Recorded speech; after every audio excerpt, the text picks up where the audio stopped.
কাল ভৈরবী খোঁজ, বিষয়টা ঠিক আন্দাজ করতে পারছি না। কিশোরী সহাস্যে বলল, আরে ভুলে গেলে নাকি? তারানাথ আমাদের বলেছিলেন না সেই কাল ভৈরবীর কথা? অনেকদিন আগে তিনি যখন একটি গ্রামে গিয়েছিলেন, সেখানে কিছু মানুষকে উদ্ধার করবার উদ্দেশ্যেই তাকে যেতে হয়েছিল। সেখানে যাওয়ার পরেই ঘটেছিল ভয়ঙ্কর এক কাণ্ড। গ্রামগঞ্জে আজও লুকিয়ে থাকে কত শত রহস্যের বীজ। এসব নিয়েই তো আগের দিন উনি আমাদের কিছু একটা বলতে চাইছিলেন, কিন্তু তারপর বললেন দেরি হয়ে গিয়েছে, তোমরা আগামীতে একদিন আসো। ব্যাস, তারপর আর কি, অগত্যা আমাদেরকে চলে আসতে হয়েছিল। কিন্তু আজকে যাচ্ছি না, ঠিকই গল্পটা শুনে আসবো। আমি কিশোরীর কথা শুনে বললাম, ভালোই করেছ, আমারও মনটা ভালো নেই। ভালো একটা কাহিনী শুনতে পারলে হয়তো ঠিকই মনটা আবারও ভালো হয়ে যাবে। আমিও অধীর আগ্রহে সেই প্রতীক্ষাতেই রয়েছি। চলো তাহলে যাওয়া যাক। আমরা আর দেরি করলাম না। সেদিন বাড়িতে গিন্নিও ছিল না, কয়েকদিনের জন্য বাপের বাড়িতে গেছিল। আজকে তারানাথের কাছে না গেলে মনটাও খারাপ হয়ে যেত, সেই কারণেই আরো বললাম। বিকেলের মধ্যে রওনা হয়ে যেতে হবে। মটলেনের উদ্দেশ্যে যেতে আমাদের তো একটু সময় লেগেই যাবে, তাই তাড়াতাড়ি বেরিয়ে পড়াই ভালো। আমি কিশোরীকে উদ্দেশ্য করে বললাম, তুমি ওনার জন্য তেলে ভাজা কিনে নাও, আর শোনো, চারির জন্যও এক প্যাকেট জিলিপি নিয়ে নিও। ও আগের দিন বারবার করে বলে দিয়েছিল তেলে ভাজার প্রতি ওর আবার তেমন একটা আকর্ষণ নেই, তবে ওর হাতের মুড়ি মাখা খাওয়ার জন্যে আমার মন একেবারে উৎসুক হয়ে রয়েছে। আমি এক কাজ করি, ওই পাশের দোকান থেকে তারানাথের পছন্দের 5 সিগারেটটি বরং কিনে নিয়ে আসি। কিশোরী আমার দিকে তাকিয়ে সামান্য হেসে বলল, বাবা, সত্যি? তোমাকে দেখে অবাক হতেই হয়। এই স্বল্প সময়ের মধ্যেই তুমি কতখানি বদলে গিয়েছো। আগে কেবল গল্প শুনবার ঝোঁকটা আমার মধ্যেই কাজ করত, এখন দেখি ওই সৎ পুরুষটির কাছে পৌঁছে তোমার ভাবনা চিন্তাও একেবারে বদলে গিয়েছে, প্রসার লাভ করেছে বই কি। বললে ভুল হয় না যে তুমিও এখন ওনার কাহিনীর প্রতি আসক্ত হয়ে পড়েছ। বলেছিলাম না, ওনার কাহিনীর জাদুই আলাদা। যাক, এত কিছু ভেবে আর কাজ নেই। তুমি তাহলে কাজটা সমাপ্ত করে ফিরে আসো, আমি ততক্ষণে তেলে ভাজা আর জিলিপিটা কিনে নিই। সময়ের মধ্যে সব কাজ সেরে যখন কিশোরীর সামনে এসে হাজির হয়েছি, তখন দেখলাম আকাশে হঠাৎ মেঘ গর্জন করে উঠল। বুঝলাম বৃষ্টি আসছে। ক্ষণিকের এই ভাব বিলাসী জীবনযাপনের মধ্যে বৃষ্টির ছিটে ফোঁটা গায়ে পড়লেই যে নতুন কিছুর সৃষ্টি হবে, এটা কল্পনা করতে পেরেই মনটা প্রফুল্ল হয়ে উঠত।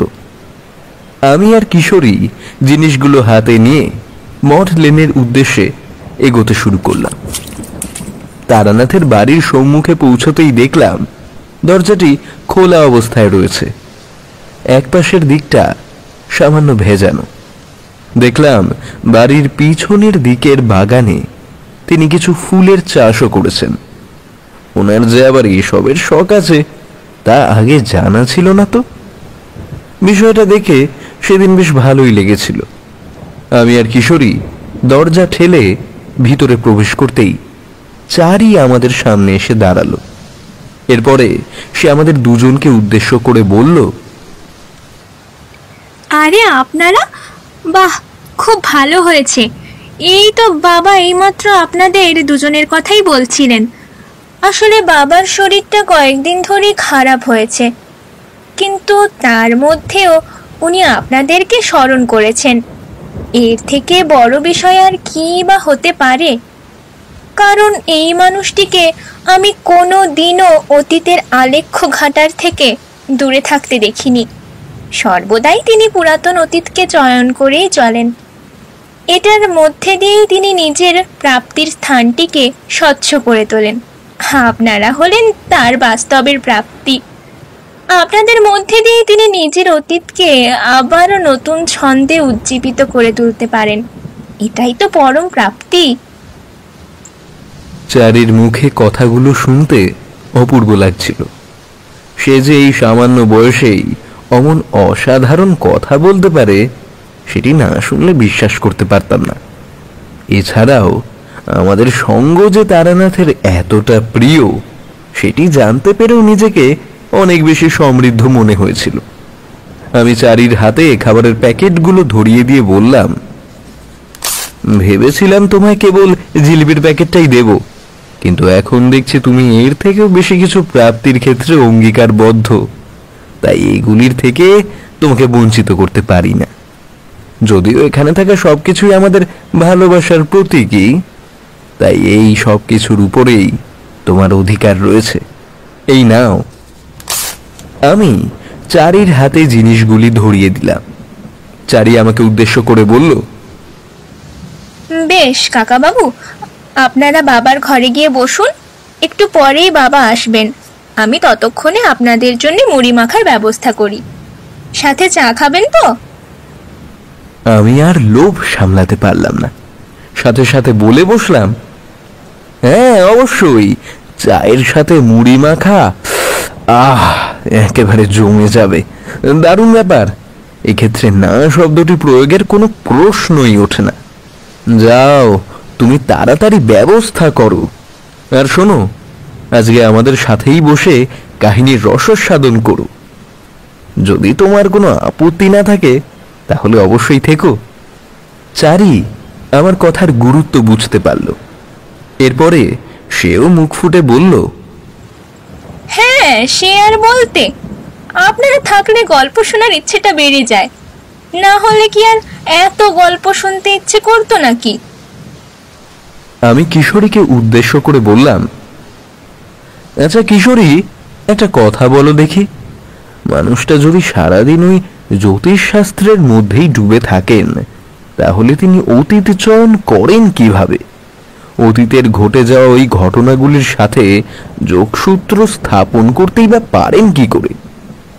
তোর কি এসবের মধ্যে কোনো অসামঞ্জস্য আছে বলে মনে হয় না? আমার কিন্তু দিব্যি মনে হয়। কিশোরী আমার কথায় হেসে উঠল।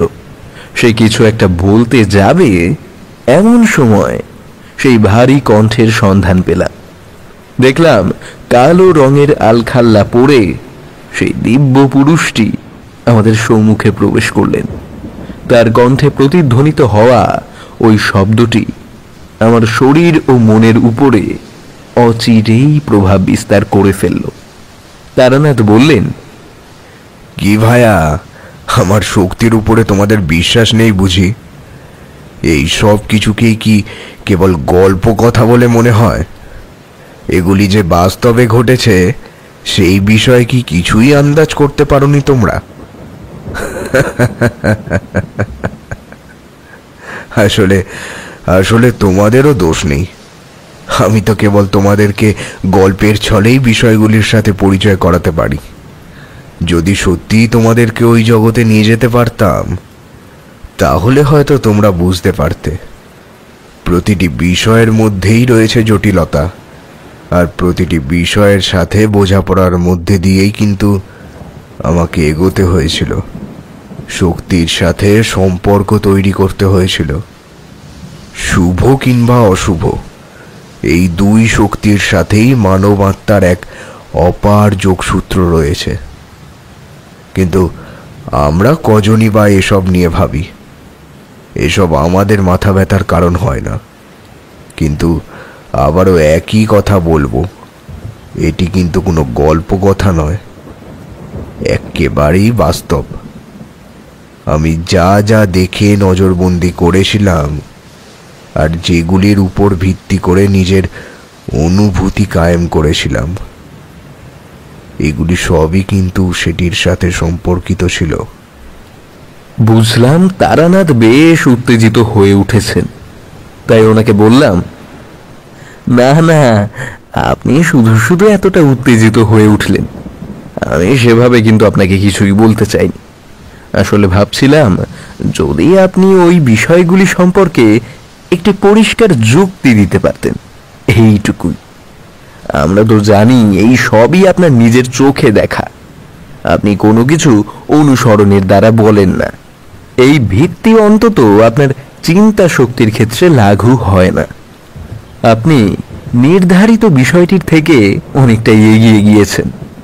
আসলে আমার ভাবতে অবাক লাগে, আপনি জ্যোতিষবিদ্যার পাশাপাশি কিভাবে অতীতের এই বিষয়গুলোকে এত সুন্দরভাবে চয়ন করতে পারেন। এত দিনের পুরনো কথা কিভাবে কেউ স্মরণে রাখতে পারে? আমার তো দুদিনে আগের কথাই স্মরণে থাকে না। তারানাথের রাগ দেখলাম অনেকটাই সম্বরণ হয়ে গিয়েছে। উনি ওই চৌকির উপরে বসতেই ওনার হাতে পাসিং শোখানা ধরিয়ে দিয়ে বললাম, আপনার জন্য নিয়ে এসেছি। বিশ্বাস করুন, আপনাকে অসম্মান করে কোনো কথাই বলিনি। আসলে ওই কিশোরী সর্বদা আপনার সম্পর্কে আমার কাছে জানতে চায়, আর বলে আপনি নাকি এই বিষয়গুলির সাথে যুক্ত না থেকেই ওই কথাগুলি বলেন।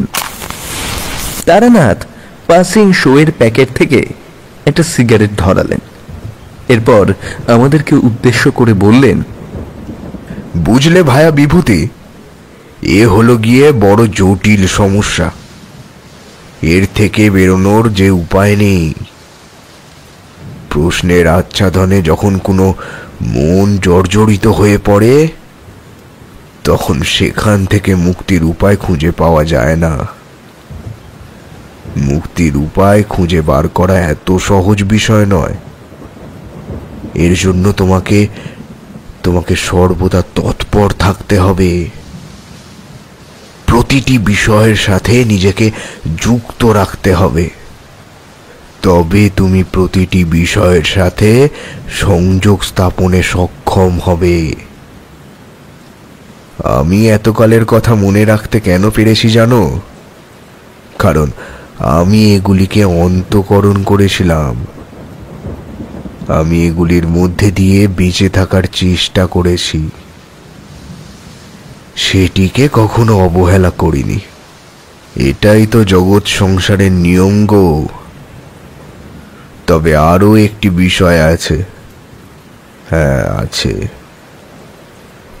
লোভী ও কৌতূহলী মনের মালিক যারা, তারাও কিন্তু একটি বিষয়ের প্রতি বিশেষভাবে আকর্ষণ অনুভব করতে পারে, কারণ তারা প্রাপ্তির আনন্দে মেতে থাকেন। এদের কাছে বিপদ বলতে একটাই, তাদের প্রাপ্য বিষয়টি যেন তাদের থেকে কেউ দূরে সরিয়ে না দেয়। কিন্তু এর জন্য যে তাদেরকে নতুন নতুন ঝুঁকির সম্মুখীন হতে হচ্ছে, সেই বিষয়টি নিয়ে এরা কখনো ভাবনা চিন্তা করতে পছন্দ করে না। এই ধরনের একটি কাহিনীর কথা আজ বড্ড মনে পড়ছে।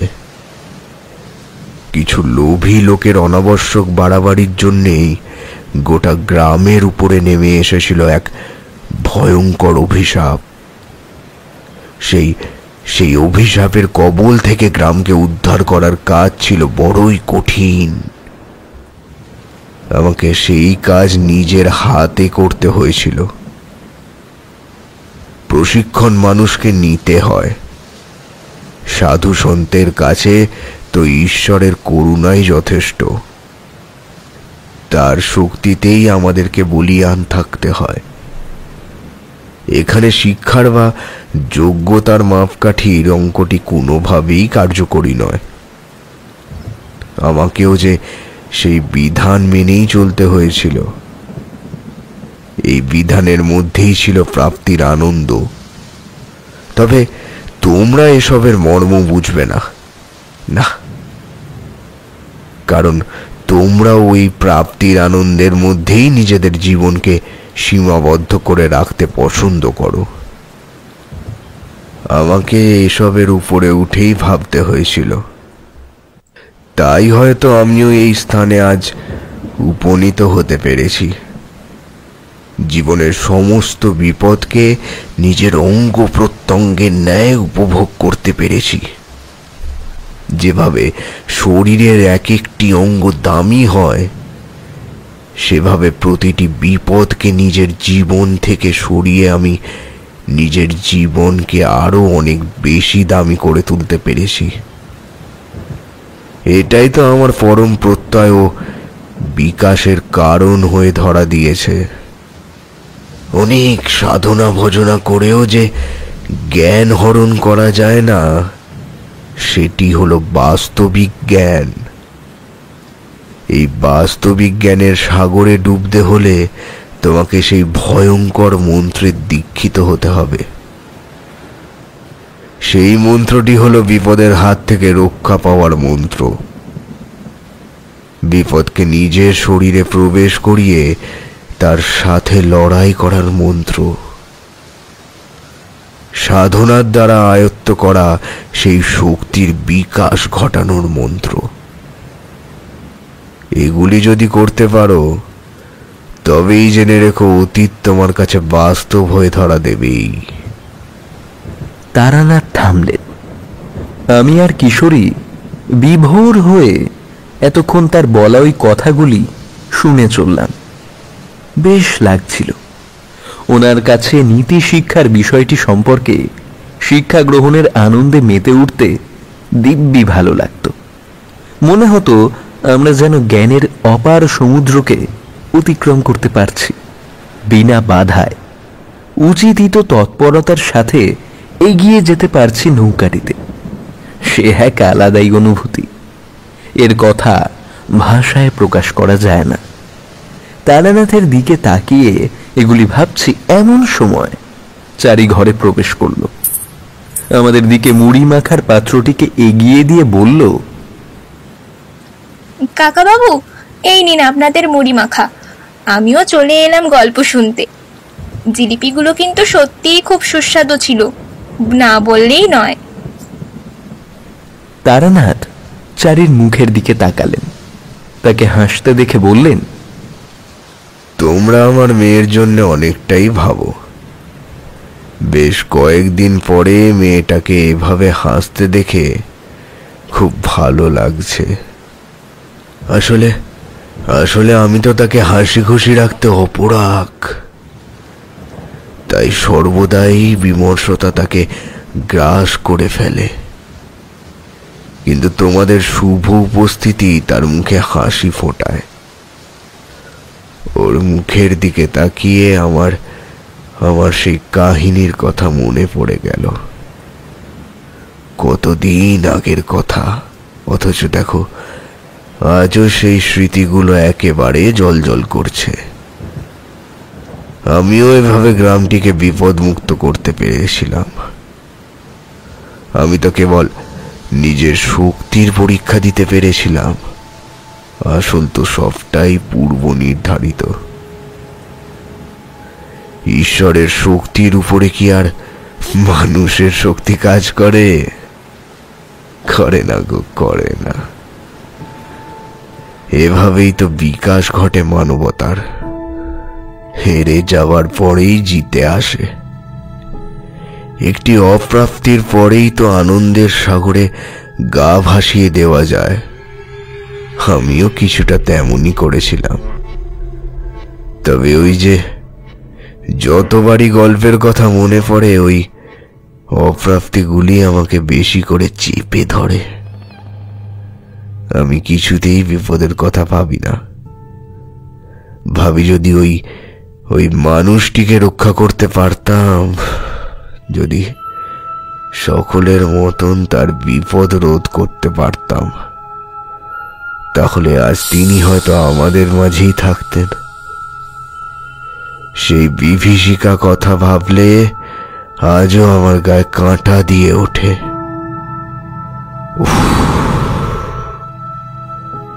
কি ভয়ঙ্কর ছিল সেই অতীত। অতীতের বিধানকে কোনোদিনও খণ্ডানো যায় না। ঠিক যেমন নিয়তি আমাদের মৃত্যুর আগের দিন পর্যন্ত আমাদের জীবনকে নিয়ন্ত্রণ করে থাকে, ঠিক সেভাবেই অতীত আমাদের বর্তমান ও বাস্তবের সাথে ওতপ্রোতভাবে জড়িয়ে থাকে। এগুলির মীমাংসার কোনো কারণ জানা নেই। আমি আর কিশোরী দুজনেই তার কথা শুনে বেশ আতঙ্কিত হয়ে উঠলাম। কিশোরী তাকে উদ্দেশ্য করে বলল, আপনি তাহলে ওই কাহিনী শুরু করুন। আমরা অধীর আগ্রহে আপনার কাহিনীর অপেক্ষায় রয়েছি। আপনার কাছ থেকে ওই বিষয়টির কথা জেনেই একেবারে গায়ে কাটা দিয়ে উঠছে। গ্রামের বুকে জমিদারদের ভিটেতে অনেক রকম কাণ্ড কারখানার কথা শুনেছি বই কি। তারা যে মানুষকে মানুষ বলে গণ্য করতেন না, সেই বিষয়টি সম্পর্কেও অনেক কথা শুনেছি। তবে এত ভয়াবহ কিছুও যে একটি গ্রামের সাথে জড়িয়ে থাকতে পারে, সেটা কদাচিৎ আন্দাজ করে উঠতে পারিনি। আপনার কাছ থেকে শোনার কৌতূহলটা আরো বেড়ে চলেছে, কারণ কাহিনী যাই হোক না কেন, সেটিকে পরিপূর্ণ রসদ সহযোগে তুলে ধরতে পারার ক্ষমতাটি ঈশ্বর হয়তো কেবলমাত্র আপনাকেই প্রদান করেছেন। এই অভিধায়ে আর পিছিয়ে যেতে পারবো না। শুরু করুন, আর আমরাও মুখে আছি শোনার অভিপ্রায়। কিশোরীকে হঠাৎ এতটা প্রভাবান্বিত হয়ে পড়তে দেখে আমারও সেদিন একটু অবাকই লেগেছিল। তবে গল্পের সারবস্তু শুনেই যে কেউ গল্পের বিষয়ে এতটা আগ্রহী হয়ে উঠতে পারে, সেটি হয়তো তার উচ্ছ্বাসই সেদিন প্রমাণ করে দিয়েছিল। তারানাথ তেলে ভাজার প্যাকেট থেকে একটি তেলে ভাজা মুখে পুড়ে দিয়ে বলতে শুরু করলেন, আমি নিজে এখন তান্ত্রিক হিসাবে আখ্যায়িত হই বটে, তবে এই আখ্যায়িত হওয়ার মধ্যেও কিন্তু কোথাও একটা আলাদা ছাপ থেকেই যায়। হতে পারে সেটা আমার পূর্ব জীবনের অপ্রাপ্তির ফল, কিংবা বলতে পারো এই জীবনে অর্জিত পুণ্যের ফসল। সে তোমরা যাই বলো না কেন, তাতে কিন্তু কোনো সমস্যা নেই। যাক, এবারে প্রবেশ করি কারণে। নিজের তন্ত্র সাধনার কাজ খুব অল্প সময়ের জন্যেই করেছিলাম, কিন্তু সেক্ষেত্রেও যে এমন কোনো তান্ত্রিকের সহিত সাক্ষাতের সৌভাগ্য অর্জন করব ভাবিনি। আমি তারানাথের কথার প্রসঙ্গের জালে অকারণেই জড়িয়ে পড়লাম। তারপরে কৌতূহলী মনটাকে নিয়ে বললাম, তার মানে কি ওই ব্যক্তির সাথে আপনার সাক্ষাৎ তেমন একটা সুখপ্রদ হয়নি? তারানাথ দেখলাম বেশ জোরে জোরে হাসলেন।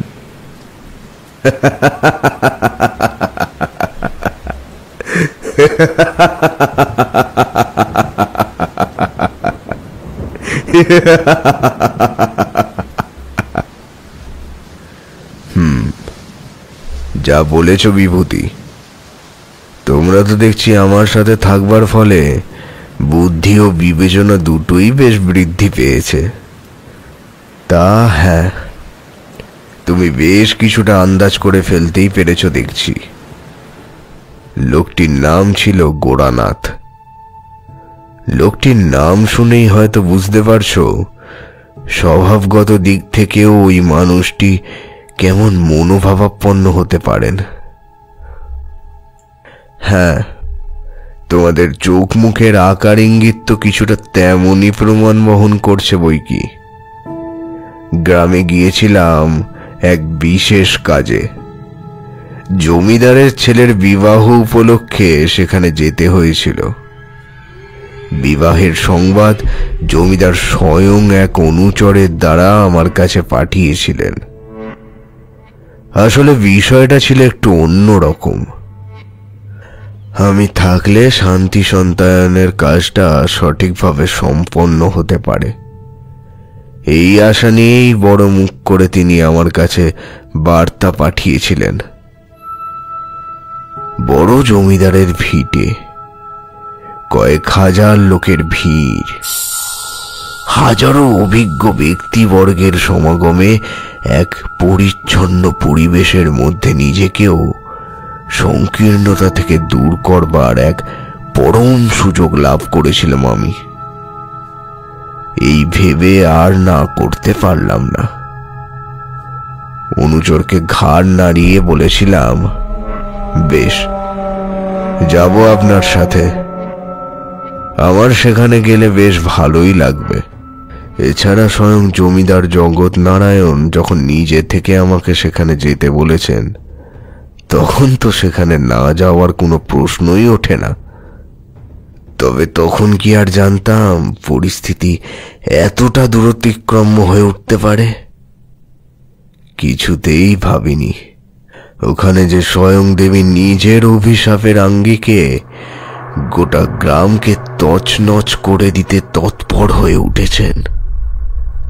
সে কথা জানলে ওখানে পা রাখার পূর্বে অবশ্যই একবার ভেবে দেখতাম। ইনি কোনো সাধারণ দেবী ছিলেন না, উনি ছিলেন স্বয়ং কাল ভৈরবী। সতীর দেহত্যাগের পরে শিব তার জটা চুল ছিঁড়ে দুটি মহান শক্তির জন্ম দিয়েছিলেন, বীরভদ্র ও কাল ভৈরবী। স্বয়ং ভগবান বিষ্ণু যখন বীরভদ্রকে যক্ষের ঘরে প্রবেশে বাধা দিয়েছিলেন, তখন স্বয়ং কাল ভৈরবী সেখানে গিয়ে উপস্থিত হন ও নিজ শক্তির দ্বারা তিনি বিষ্ণুকে অবরুদ্ধ করেন।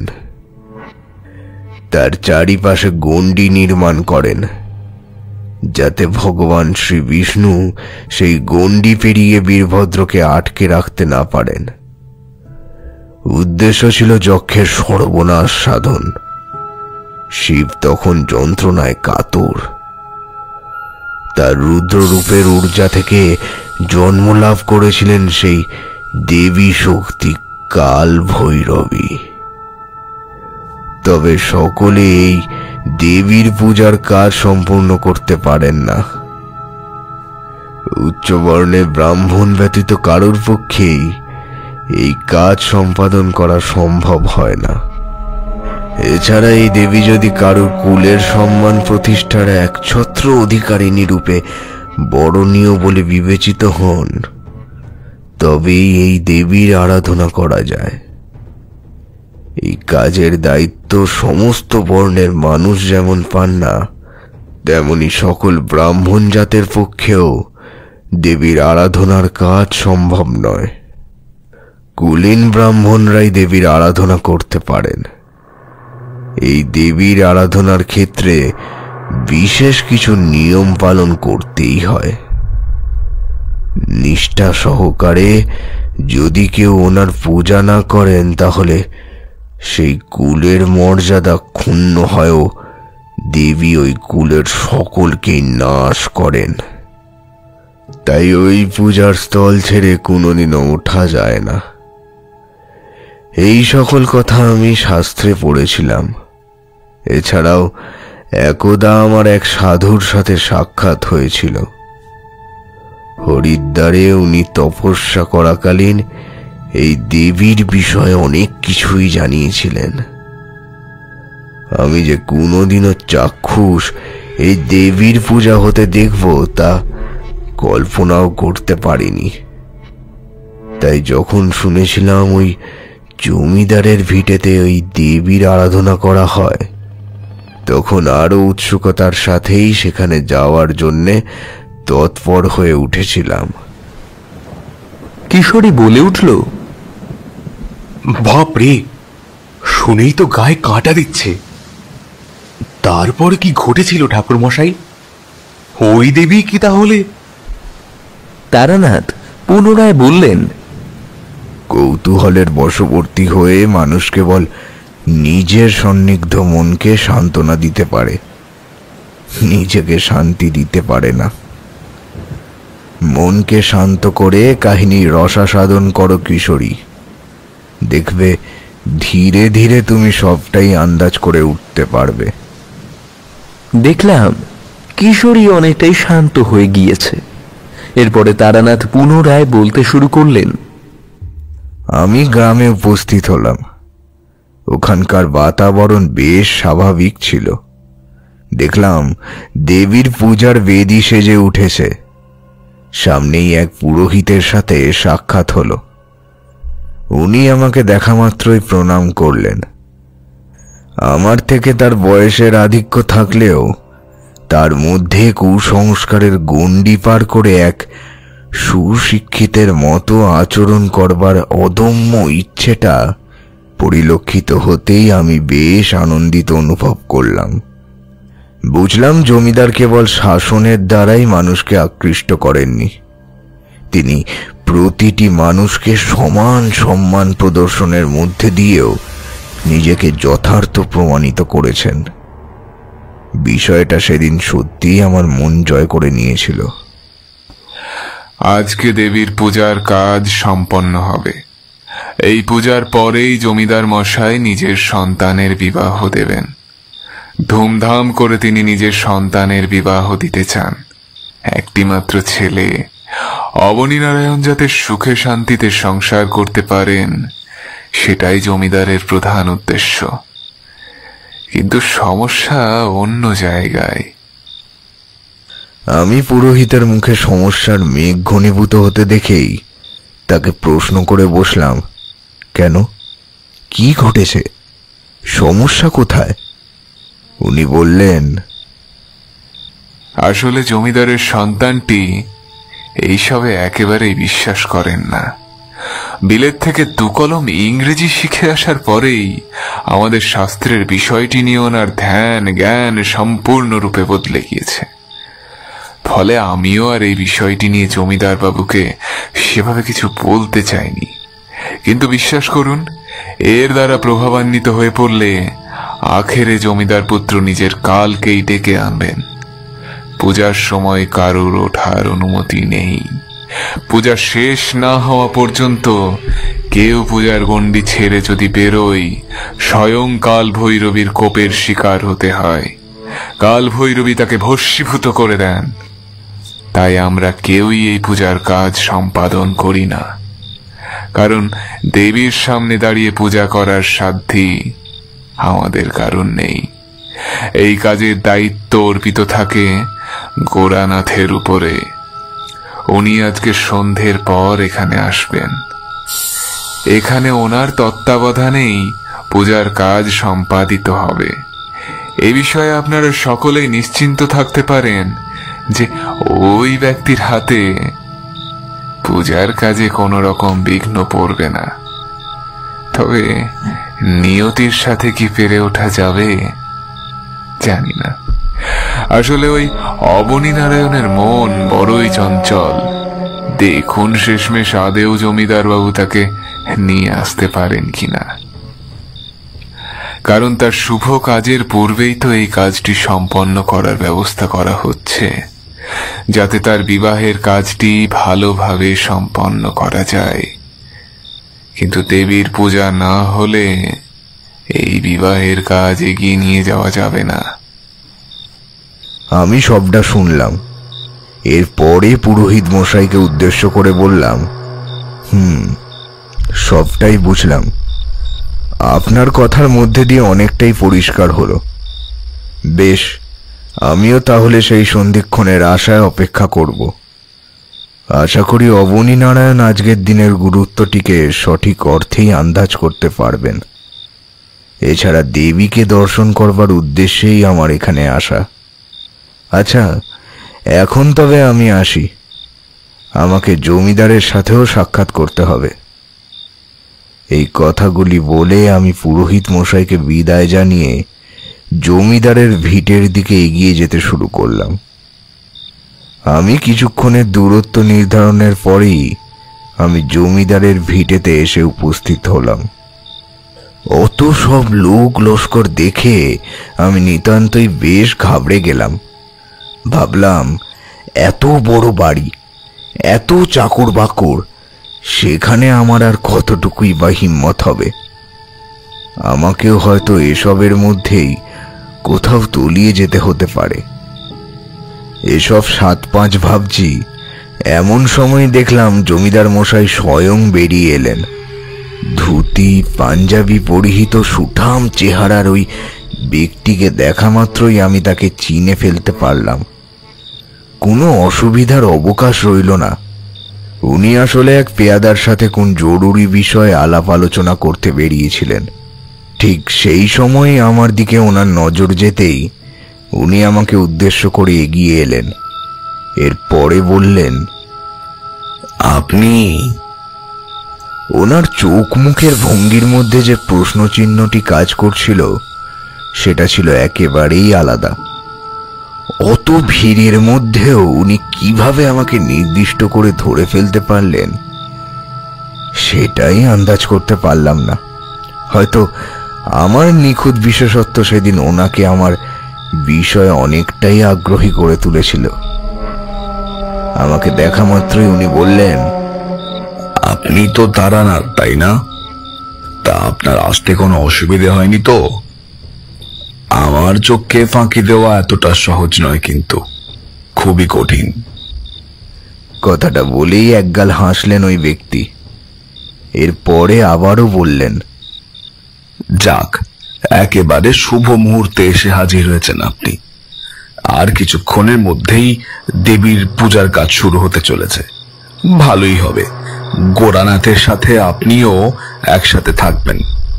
দুই মহান পুরুষের সামনে দেবী কাল ভৈরব পুজো পাবেন। আপনারাও ভয় না হয় দেবীকে অর্ঘ্য নিবেদন করলেন, উনি আরো প্রসন্ন হবেন। আমার ছেলেটি এখনো পাত্তা নেই কেন বলুন তো? কতবার বলেছি সঠিক সময়ের মধ্যে আসতে। আসলে সময়ের মূল্য এরা দিতেই ভুলে গেছে। এদের কাছে নিজেদের ভালো থাকাটা বাদ দিয়ে আর কোনো কিছুরই তেমন গুরুত্ব নেই। বিষয়টা ভীষণ দৃষ্টিকটু। যাক, আপনি এ বিষয়ে চিন্তা করবেন না। এই পুজোর কাজ সম্পাদনের পরেই আপনি অবনীর বিবাহের কাজে হাত দেবেন। আশা রাখি সময়ের মধ্যেই সব কাজ সম্পূর্ণ হবে। কি, তাই তো? কি বলুন? বুঝলাম ওই পুরোহিতের ভয়ের উদ্রেকের কারণটি এখানেও উপস্থিত রয়েছে। অবনীকে কেন্দ্র করে উনি যেভাবে সংকোচ অনুভব করছিলেন সেটা তার পিতার মুখেও স্পষ্ট শোভাবর্ধন করছিল। এটা দেখে আমি বেশ অবাক হতেই গেলাম। তবে কেন ওনারা ওই দেবীর পূজার বিষয়টিকে নিয়ে এতটা ভাবনা চিন্তা করছিলেন সেটা কৃতকল্পেও আন্দাজ করে উঠতে পারলাম না। সন্ধে নামল। দেখলাম পূজার বেদির সামনে অনেকে এসে জড়ো হয়েছেন। বেদিটি ছিল 4টি দণ্ডের দ্বারা সুসজ্জিত। ওই বেদির এক পাশে ছিল বলির ক্ষেত্র। বুঝলাম এখানে পূজার সময় বলি প্রথাও সম্পন্ন হয়। বেদির পিছনের দিকে তাকাতেই দেখলাম একটা মন্দির দণ্ডায়মান। ওই মন্দিরটি যে পুরাতন জমিদার বাড়ির আদলে নির্মিত সেটি ওটির গাত্রে অঙ্কিত কলকার কাজ দেখেই আন্দাজ করতে পেরেছিলাম। দেখলাম বেদির ক্ষেত্র একেবারেই ফুলে ফুলে সুসজ্জিত হয়ে উঠেছে।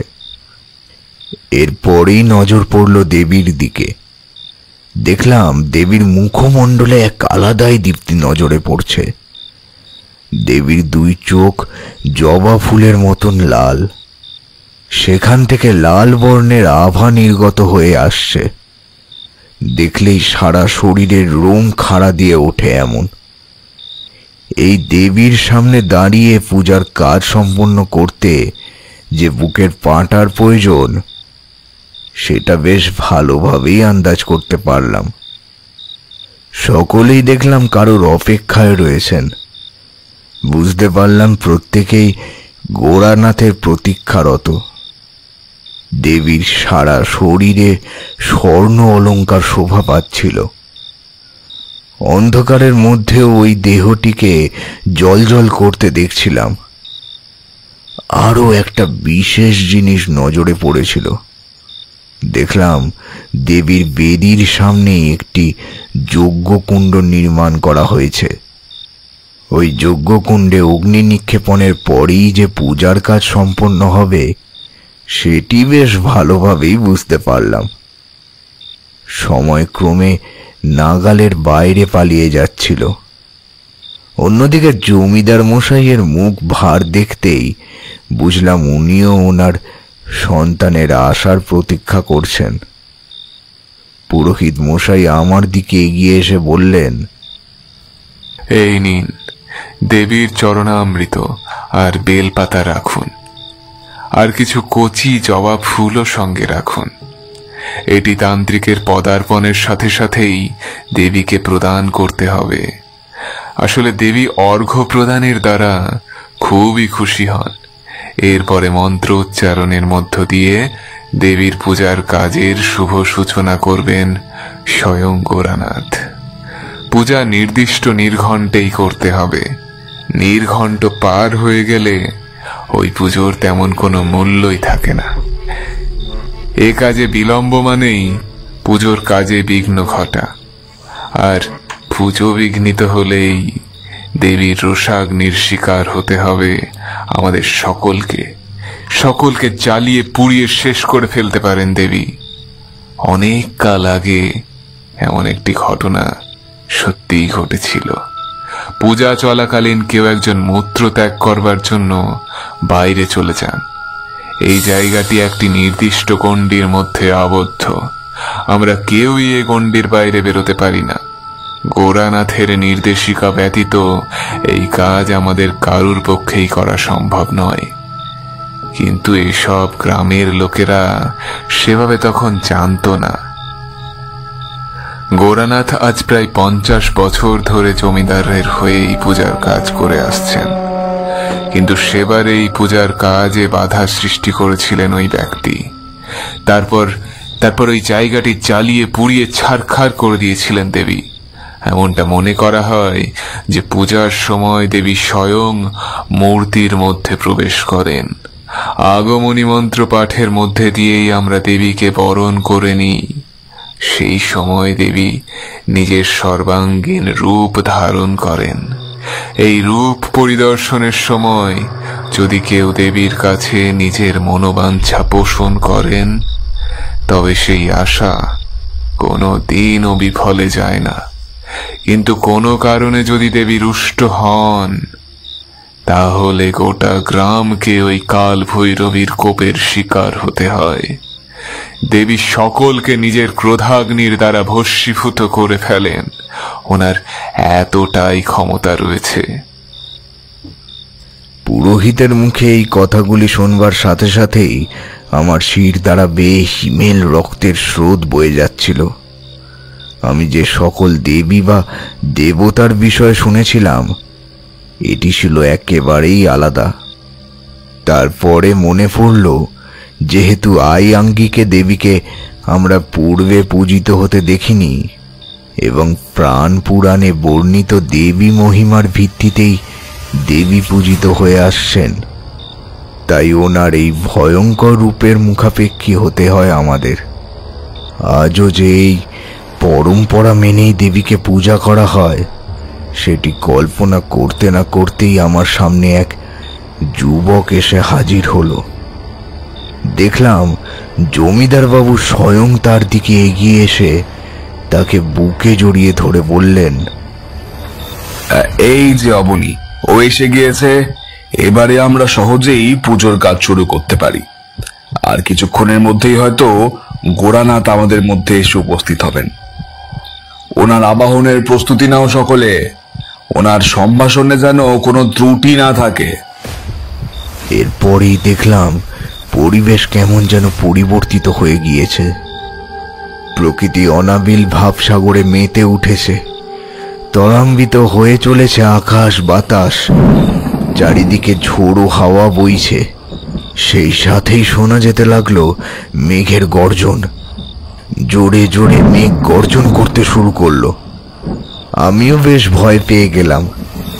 হঠাৎ করে প্রকৃতির রোষানল এতটা বেড়ে গেল কিভাবে? কি প্রকারে এমন পরিবর্তন সাধিত হলো? এর পিছনে রয়েছে কোন এমন উদ্দেশ্য যেটি প্রকৃতির ওই মহাপ্রলয়ের মধ্যে দিয়ে ফুঁড়ে উঠতে চাইছে?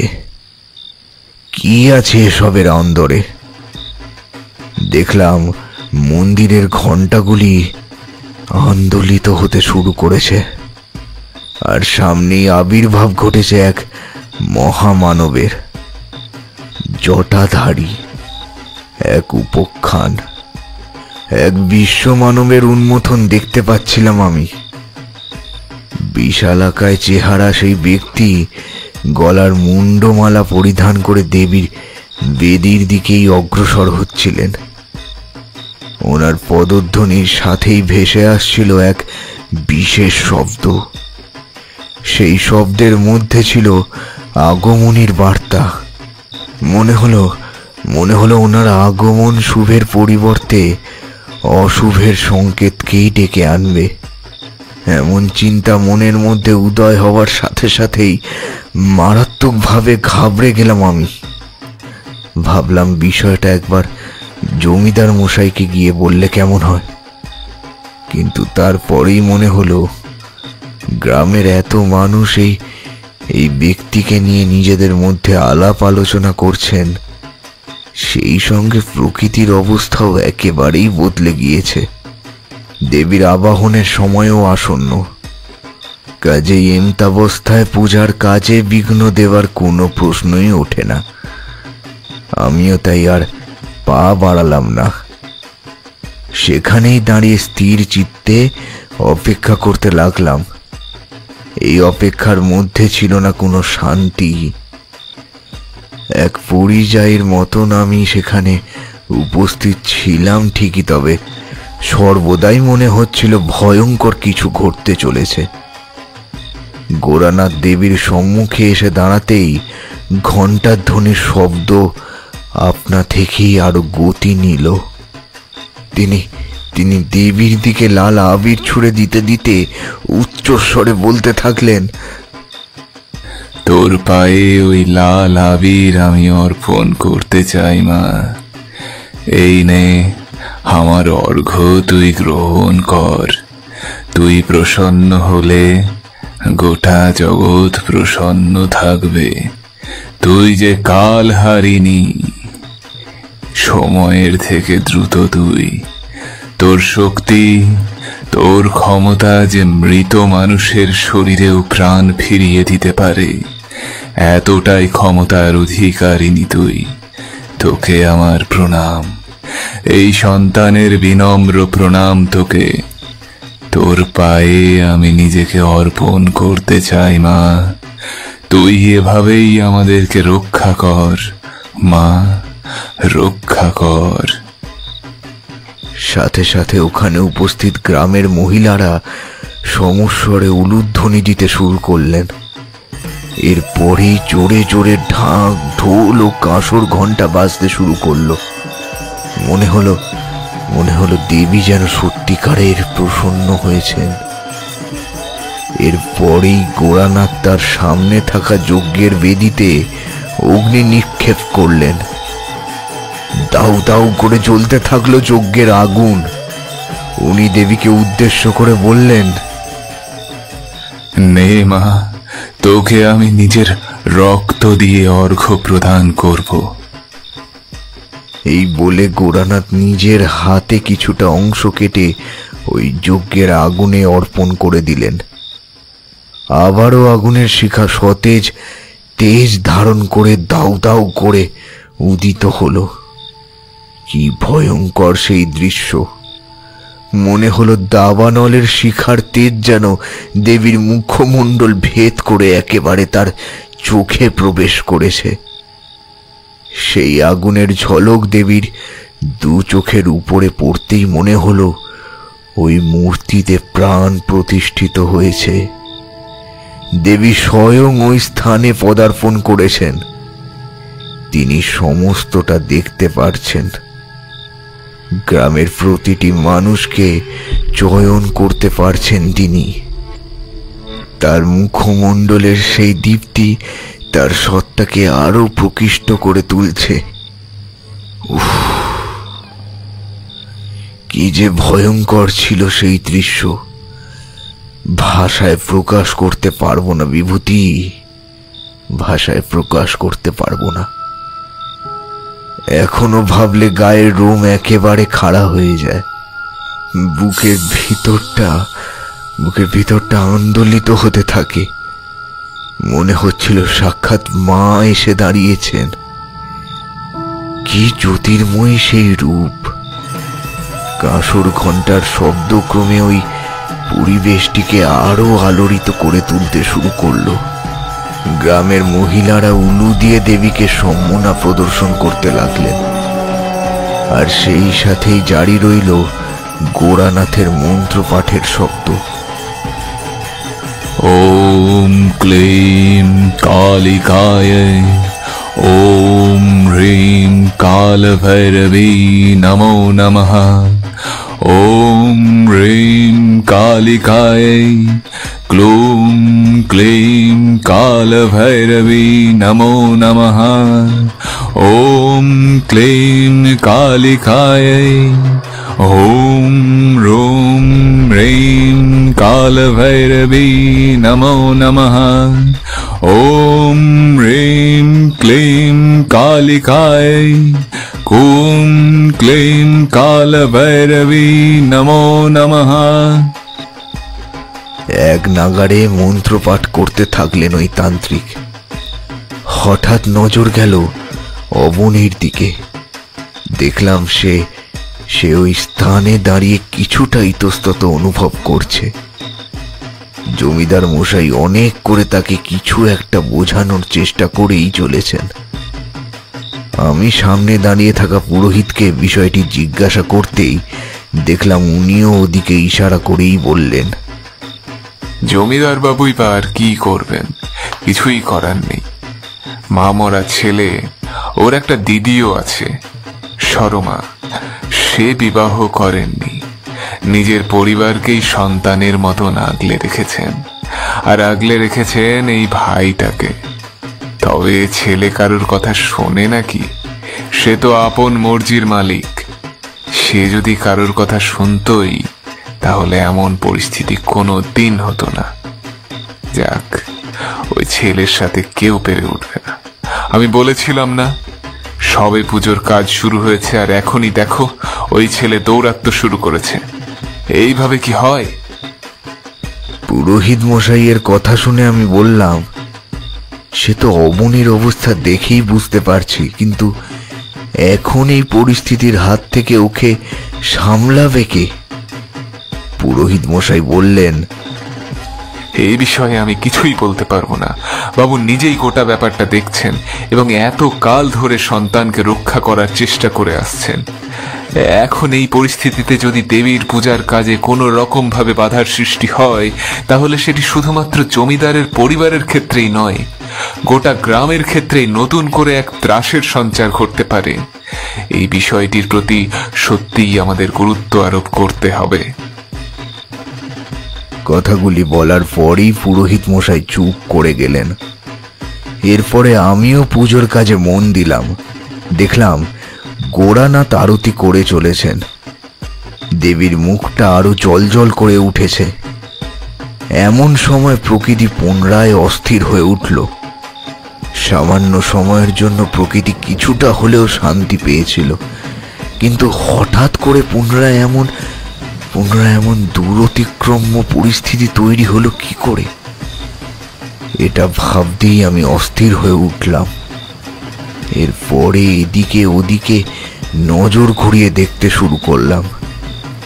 এমন সময় নজর গেল অবনীর দিকে। দেখলাম সে সেখানে উপস্থিত নেই।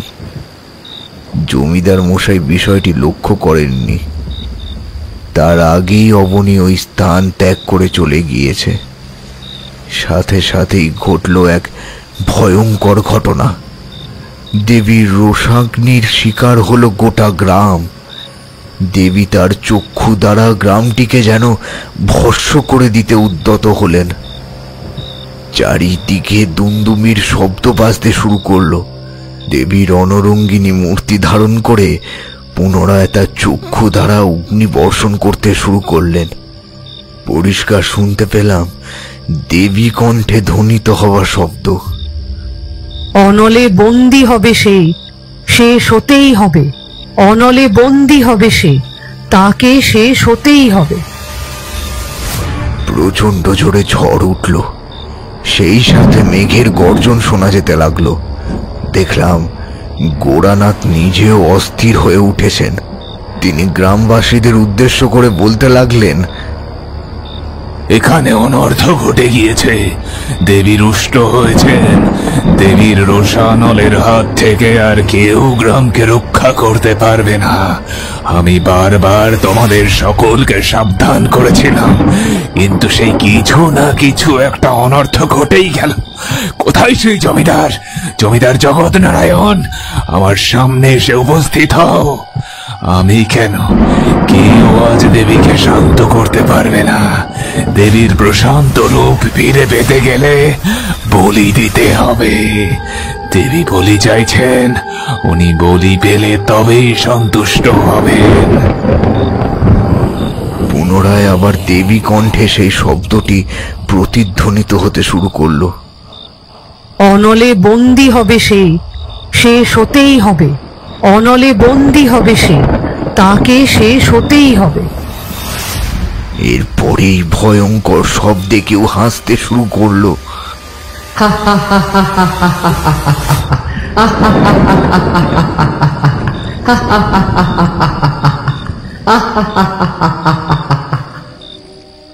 চারিদিকে সেই শব্দের রেশ ছড়িয়ে পড়তে লাগলো। বুঝতে পারলাম দেবী রুষ্ট হয়েছেন। এরপরেই পুনরায় দেবীর কণ্ঠে উদ্ভাসিত হলো সেই শব্দ। সে আমার পরিসর ত্যাগ করে চলে গেছে। এই পূজার কাজ অসম্পূর্ণ রেখে চলে গেছে সে। আমি তার বলি চাই, তার বলি চাই আমি। অনলে বন্দী হবে সে, তাকে শেষ হতেই হবে। সে আমার অবমাননা করেছে। এতকাল এই গ্রামে অধিষ্ঠিত আমি, অথচ সে আমার পূজার বিধি ভঙ্গ করে এই স্থান ত্যাগ করেছে। গোটা গ্রামকে শেষ করে ফেলবো আমি। কেউ নিস্তার পাবে না, কেউ না। সকলে শেষ হবে আমার হাতে, বিদ্ধ হবে আমার রোষাগ্নির জালে। তাকে ভস্মীভূত করব আমি। অনলে বন্দী হবে সে, তাকে যে এবার শেষ হতেই হবে। হা হা হা হা হা হা হা হা।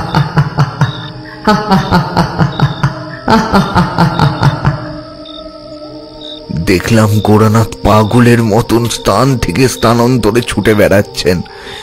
উনি উন্মুক্তের মতন দৌড়ে বেড়াচ্ছেন। কিসের উদ্দেশ্যে? কি পেতে চলেছেন তিনি? কোথায় আছে এর অন্ত? কিছুই আন্দাজ করতে পারলাম না আমি। এমন সময় দেখলাম গোরানাথ আমাদের দিকে ধাবিত হয়ে এসে বললেন, এই ঘোর অনর্থ হয়ে গিয়েছে। পূজা চলাকালীন কেউ এই স্থান ত্যাগ করে চলে গিয়েছে। এর পূর্বেও এইরকম একটি ঘটনা ঘটেছিল। সেটির প্রভাবে গ্রামে মারা গিয়েছিল বহু নিরীহ মানুষ। এছাড়া মন্দিরের পূজার কাজ চিরকালের জন্য স্থগিত হয়েছে। তো যদি না সেদিন আমি নিজের রক্তের দ্বারা মায়ের মূর্তির অভিষেক করতাম। এত কাল ধরে আমার ছত্র ছায়ায় এই পুজোর কাজ সম্পন্ন হয়ে আসছে। এরপরেও এই বিপত্তি। কিভাবে পূজা চলাকালীন সবকিছু জানবার বোঝবার পরেও কেউ এই স্থান ত্যাগ করে চলে যেতে পারে? এমনটা কি আদবেও সম্ভব? কোনোদিন নয়। কিন্তু কে ঘটিয়েছে এই অনর্থ, তাকে জবাব দিতেই হবে। দেবী তার বলি না নেওয়া পর্যন্ত কোনো মতেই শান্ত হবেন না। তবে আমি জানতে চাই এ কাজ কে করেছে। এমন সময় দেখলাম একটি মেয়ে লাল রঙের শাড়ি পরে দৌড়তে দৌড়তে ওই স্থানের দিকে এগিয়ে এসে বলছে, বাবা শিগগির চলো, ভাই কেমন একটা যেন করছে। ওকে আর ধরে রাখা যাচ্ছে না। ওর শরীরের মধ্যে মনে হয় মা স্বয়ং প্রবেশ করেছেন। ওর শরীরের অর্ধেকটা মানব আর অর্ধেকটা দেবীর আকার ধারণ করেছে। ও বাড়ির মধ্যে তাণ্ডব করছে, কাঁচা কাঁচা মাংস ভক্ষণ করছে। এসব কথা শুনবার পরেই জমিদার বললেন, সে কি? তার মানে অবনী এই স্থান ছেড়ে চলে গিয়েছিল? এ কি সর্বনাশ ঘটলো বলুন তো? হ্যাঁ, ও বাড়ি যাওয়ার পরে কি তাহলে এমনটা শুরু হয়েছে? সরমা জমিদার মশাইকে উদ্দেশ্য করে বলল, বাবা আমার কিছুই করবার নেই।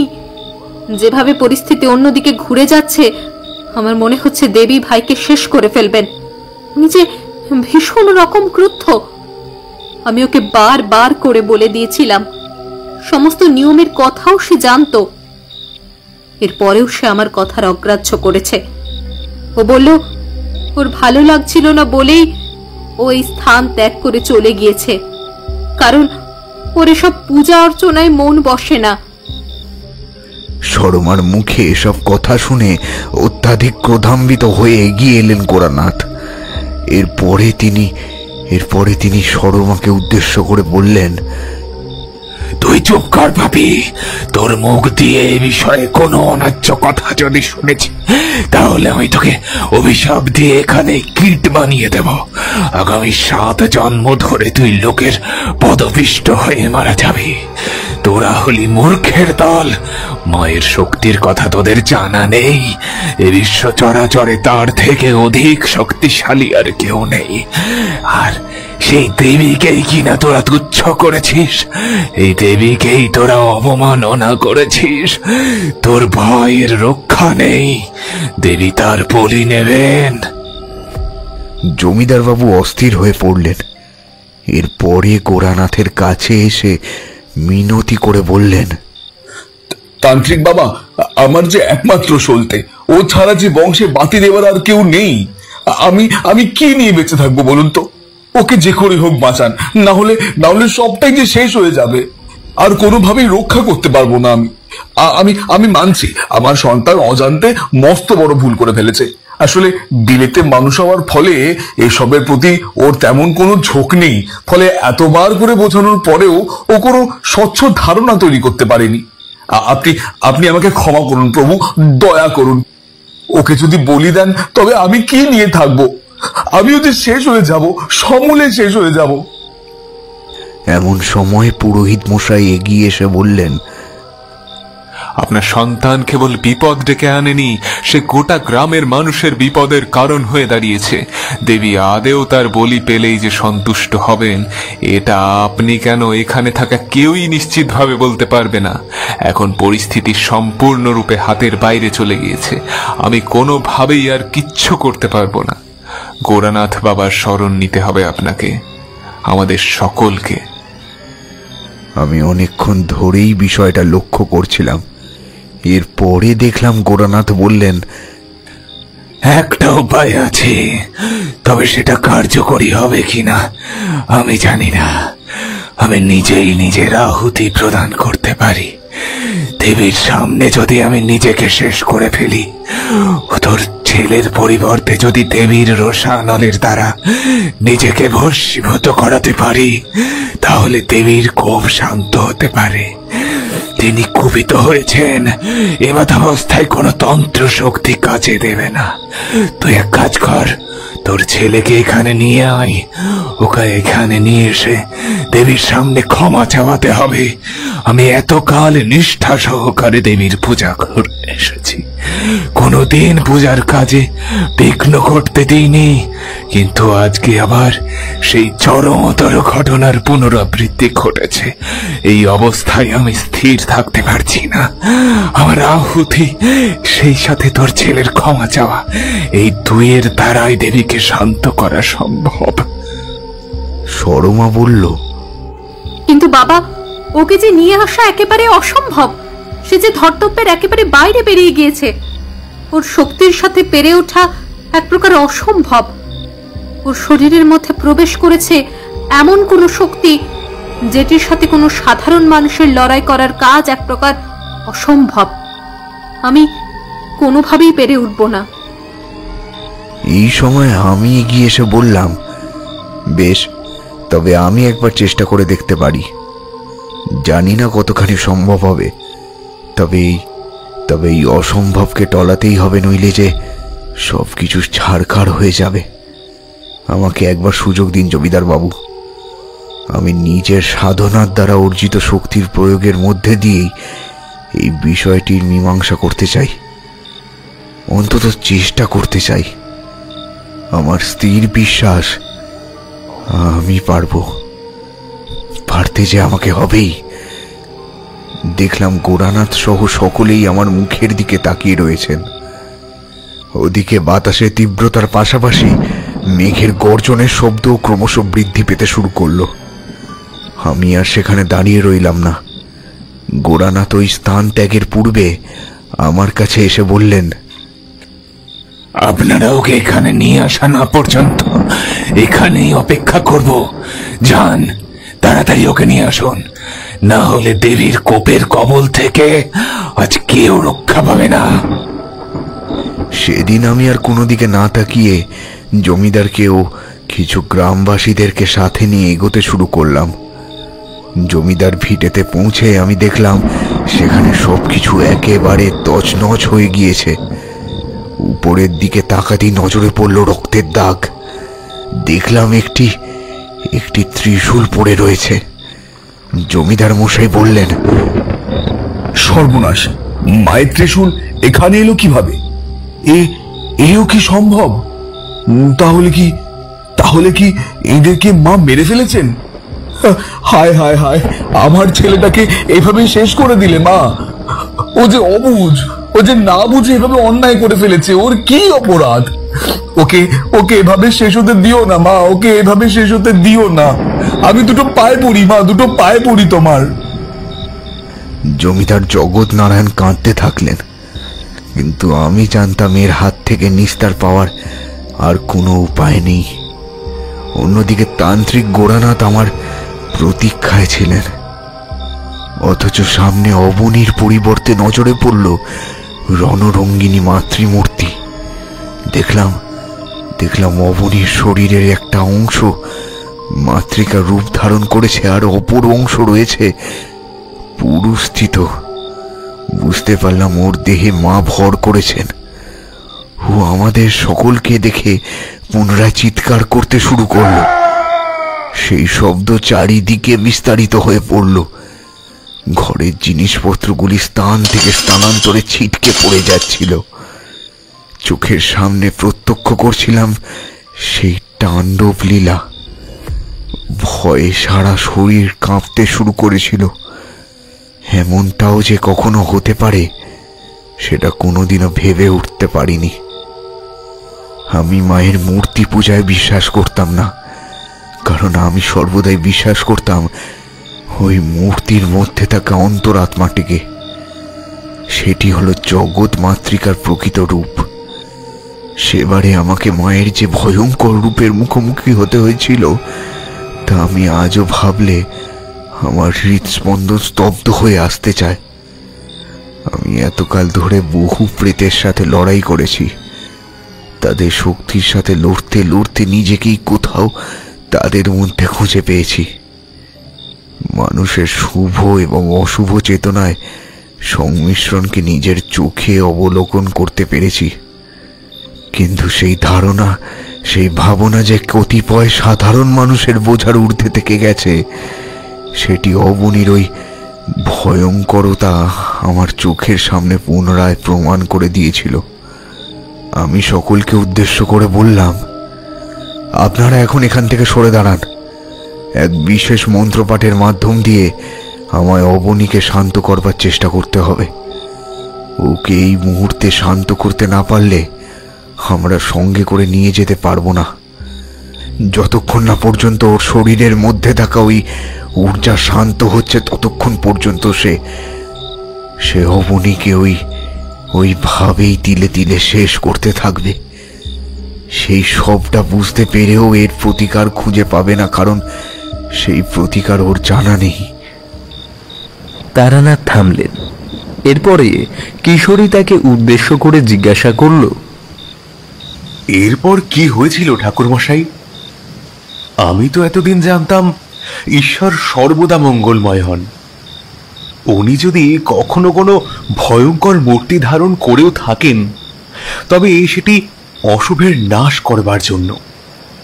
সেটি কখনোই অশুভকে ত্বরান্বিত করবার উদ্দেশ্যে নয়, কিংবা শুভর সমাপ্তি ঘটানোর জন্য নয়। কিন্তু এই ক্ষেত্রে এই বিষয়টা সম্পূর্ণ অন্যরকম দেখলাম। যে মাতৃশক্তি এতকাল ধরে গ্রামের মানুষের কাছে পূজিত হয়ে এসেছেন এবং গোরানাথের মতো একজন নিষ্ঠাবান মানুষ তাকে ভক্তি ভরে পুজো করে এসেছেন, তারপরেও তিনি কিভাবে নিজের সন্তানের সাথে এমনটা করতে পারলেন? কিভাবে এই অনর্থ করতে পারলেন তিনি? তারানাথ কিশোরীকে উদ্দেশ্য করে বললেন, শাস্ত্রে প্রতিটি দেবদেবীর নিজস্ব রূপ রয়েছে। একটি রয়েছে শুভ শক্তিকে ধারণ করবার জন্য, আর অপরটি রয়েছে অশুভ শক্তির বিনাশ ঘটানোর জন্য। অশুভ শক্তিকে ধারণ করবার জন্য দেবী বা দেবতারা যে রূপ ধারণ করেন, সেই রূপেও তিনি কিছু কিছু স্থানে পূজিত হয়ে থাকেন। এই রূপগুলি তার সাধারণ বা শান্ত প্রকৃতির রূপের থেকে একেবারেই আলাদা। আমরা দেবী বা দেবতাদের এই অশান্ত প্রতিমূর্তিকে কখনোই শান্তির মন্ত্র পাঠের মধ্যে দিয়ে পূজার্চনা করতে পারবো না। এর জন্য পূজার অনেক বিধি রয়েছে, অনেক নিয়ম কানুন রয়েছে, এমনকি অনেক মন্ত্র রয়েছে। এগুলি হলো দেবী এবং দেবতাদের বিনাশ রূপ। ঠিক তেমনি ভাবেই দেবীর কাল ভৈরবীর রূপটি মা কালীর বিনাশ রূপ হিসেবে সূচিত হয়ে থাকেন। তিনি ওই রূপেই পূজিত হয়ে আসছিলেন, কিন্তু এই বিশেষ রূপের পূজা সম্পন্ন করবার জন্য একটি নির্দিষ্ট বিধি অনুসরণ করতেই হতো, আর সেটি ছিল পূজা চলাকালীন কেউ ওই স্থান ছেড়ে অন্য কোথাও যেতে পারবে না। কিন্তু এক্ষেত্রে জমিদার পুত্র সেই নিয়ম লঙ্ঘন করেছিল।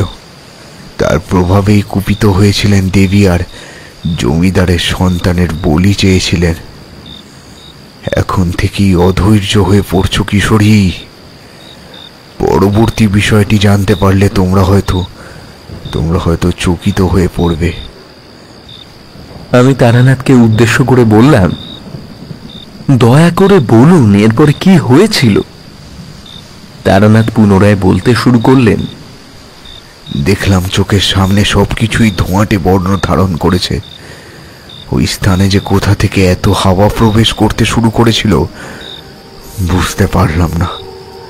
মনে হচ্ছিল কেউ যেন তার প্রবল শক্তির দ্বারা অবনীর পথ রুদ্ধ করতে চাইছে, তাকে আমাদের সাথে কোথাও যেতে দিতে চাইছে না। সে যাতে ওখানেই মৃত্যুকে বরণ করতে বাধ্য হয়, সেটাই চাইছেন দেবী। চারিদিকে পুনরায় দুন্দুবির শব্দ শুরু হলো। আকাশ বাতাস মুখরিত হয়ে উঠল। দেবতারাও যে অস্থির হয়ে পড়ছেন তা বেশ ভালোভাবেই বুঝতে পারছিলাম। দেবীর এই ক্ষুদ্র রূপের দর্শন লাভ করাও ছিল এক পরম পুণ্যের কাজ, কিন্তু সেই মুহূর্তে দাঁড়িয়ে বিষয়টিকে অনুধাবন করা ছিল ততটাই কঠিন। তাই আমরা কেউই ওই দিকে নজর করতে পারছিলাম না। সকলেই নিজেদেরকে অবনীর ওই ভয়ঙ্কর রূপের হাত থেকে রক্ষা করবার চেষ্টা করে চলেছিলাম। এমন সময় আমি দেবীকে শান্ত করবার জন্য কাল ভৈরবীর বীজ মন্ত্র পাঠ করতে শুরু করলাম। ওম ক্রিং ক্রিং হং হিং হিং দক্ষিণে কালীকে ক্রিং ক্রিং হং হং হ্রিং হ্রিং স্বাহা।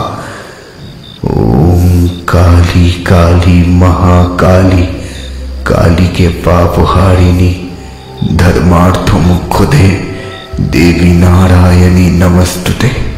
কিন্তু কোনোভাবেই তাকে শান্ত করা গেল না। দেবী ক্ষণে ক্ষণে গর্জে উঠলেন, অনলে বন্দী হবে সে, শেষ হতেই হবে। অনলে বন্দী হবে সে, তাকে শেষ হতেই হবে। ওম ক্রিং ক্রিং হং হিং হিং দক্ষিণে কালীকে ক্রিং ক্রিং হং হং হ্রিং হ্রিং স্বাহা। ওম কালী কালী মহাকালী কালীকে পাপহারিণী ধর্মার্থ মুখ্যদে দেবী নারায়ণী নমস্তুতে। ওম ক্রিং ক্রিং হং হিং হিং দক্ষিণে কালীকে ক্রিং ক্রিং হং হং হ্রিং হ্রিং স্বাহা। ওম কালী কালী মহাকালী কালীকে পাপহারিণী ধর্মার্থ মুখ্যদে দেবী নারায়ণী নমস্তুতে। দেখলাম ধীরে ধীরে অবনী মাটিতে নিস্তেজ হয়ে পড়ল। আমরা দেরি না করে ওকে সঙ্গে নিয়ে মন্দিরের দিকে অগ্রসর হতে থাকলাম। এরপরে ক্ষণিকের মধ্যেই সেই স্থানে পৌঁছে দেখলাম গোরানাথ দেবীকে শান্ত করবার চেষ্টা করেই চলেছেন। অবনীকে ওই অবস্থায় দেখার পরেই তিনি সজোরে বলে উঠলেন, এই যে মা, ও এসেছে, এবারে ও তোর পরিক্রমা করবে মা, ওকে পরিক্রমা করতে দে মা, ওকে এইভাবে নিজের থেকে দূরে করে দিস না, ও যে তোরও সন্তান, আমাদের সকলের মতো ও যে তোরও সন্তান, ওকে পরিক্রমা করতে দে মা। এই বলেই গোরানাথ একটি থালা নিয়ে এলেন। দেখলাম তার মধ্যে রয়েছে লাল সিঁদুর, লাল রঙের আবির আর একটি জ্বলন্ত প্রদীপ। সেটিকে অবনীর হাতে ধরিয়ে দিয়ে বললেন, মায়ের 108 বার পরিক্রমা করতে হবে তোকে। যদি মা সন্তুষ্ট হন তাহলে তোকে জীবিত রাখবেন, আর যদি তোর বলি নিয়ে উনি শান্ত হন তাহলে আজকে তোকে বলি দিতে হবে। মায়ের চরণে সঁপে দে নিজেকে। তাতেও যদি মা শান্ত না হন, আমি এই গোটা গ্রামের সামনে দাঁড়িয়ে শপথ করছি, আমি এই যজ্ঞের আগুনেই নিজের প্রাণ দেব, আহুতি দেব নিজের। দেখলাম ধীরে ধীরে অবনী উঠে দাঁড়িয়েছে। জমিদার বাবু ক্রমে অস্থির হয়ে চিৎকার করে উঠলেন, না অবনী, না না, তোকে এভাবে আমি শেষ হয়ে যেতে দিতে পারবো না। মা গো, মা তুমি আমার প্রাণ নিয়ে নাও মা, ওকে ছেড়ে দাও, দয়া করে ওকে ছেড়ে দাও মা, ওকে যেতে দাও মা গো, ওকে যেতে দাও, এভাবে আমার কোল খালি করে দিও না মা গো, মা।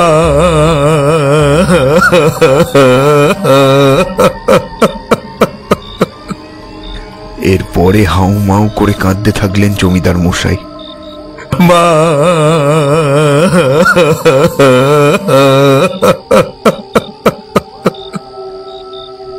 দেখলাম অবনী সেই থালিটি হাতে নিয়ে মায়ের মূর্তির চারিদিকে পরিক্রমা করতে শুরু করেছে। গোরানাথ সকলকে উদ্দেশ্য করে বললেন, সকলে উলুধ্বনি দাও, কাঁসর ঘন্টা বাজাও, জোরে জোরে ঢাক বাজাও, ঢাকের শব্দ যেন বন্ধ না হয়।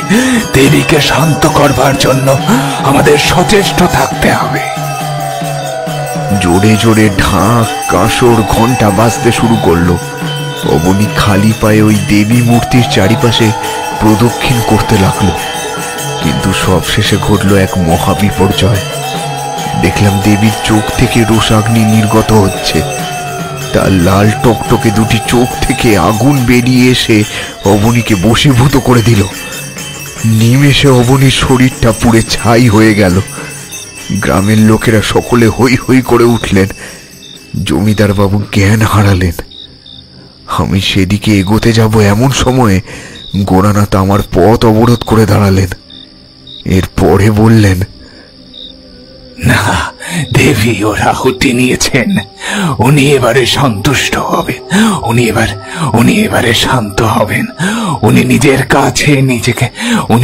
কাছে টেনে নিয়েছেন ওকে, আর কিছু করার দরকার নেই। ওনার ইচ্ছের বিরুদ্ধে যাওয়া মানে নিজের জীবনকে ওর চরণে সঁপে দেওয়া। ও যে কাজটা করেছিল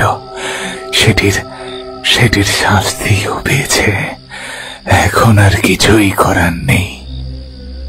সেদিনের পরে আমার নিজের প্রতি বড্ড ঘৃণা জন্মেছিল।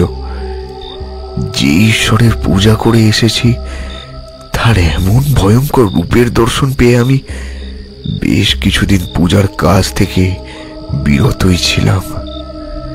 তবে ওই গ্রামের পুরাতন ইতিহাস নিজেকে বিদ্যমান রেখেছিল, স্বয়ংক্রিয় করেই রেখেছিল। সেক্ষেত্রে কোনোভাবেই সেই ইতিহাসকে বিকৃত করা যায় না। চিরাচরিত শাস্ত্রের সত্যতা কিছু কিছু ক্ষেত্রে এভাবেই নিজেকেই স্বয়ংক্রিয় রাখে। সত্য ও মিথ্যার উপরেও কিছু থাকে, যে শক্তির কথা আমরা কেউ জানি না আর না কোনোদিনও জানতে পারবো।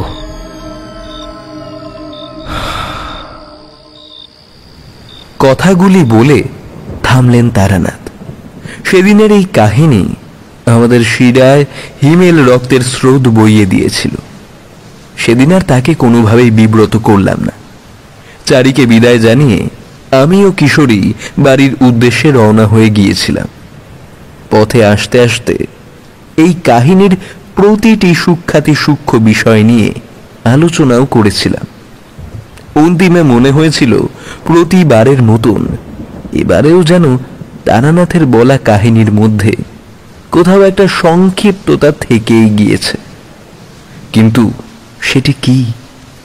হয়তো পরের দিন যাতে আবারও সেটি খুঁজতেই তার বাসায় গিয়ে হাজির হতে হয়, এমনটা ভেবেই তিনি ওই সূক্ষ্মতা বজায় রাখতেন। ভাবলেই অবাক লাগে। সেই ক্ষমতার সাথে যুঝতে পারাটা আমার বা আপনার কারুরই হয়তো নেই। সেদিন রাতে বাড়ি ফিরতে ফিরতে অনেকটাই দেরি হয়ে গিয়েছিল। তবে আবারও একদিন ওই মহান মানুষটির দর্শন পাব, তার থেকে মূল্যবান কাহিনী শুনতে পারবো, এই ভেবেই নিদ্রা নিয়েছিলাম।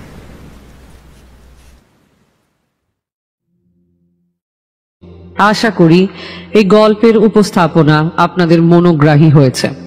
আজকের গল্পে কথকের চরিত্রে ছিলেন অভিক সাহা, কিশোরীর চরিত্রে ছিলেন নিগম সরকার, পুরোহিত ও গোড়ানাথের চরিত্রে ছিলেন অমিত সরকার, চারির চরিত্রে ছিলেন সুবর্ণা, তারানাথের চরিত্রে ছিলেন হ্যাপি, জমিদারের চরিত্রে ছিলেন বৃশ্চিক, দেবী কণ্ঠের চরিত্রে ছিলাম আমি সঞ্চারী ভট্টাচার্য, সরমার চরিত্রে ছিলেন দেবস্মিতা।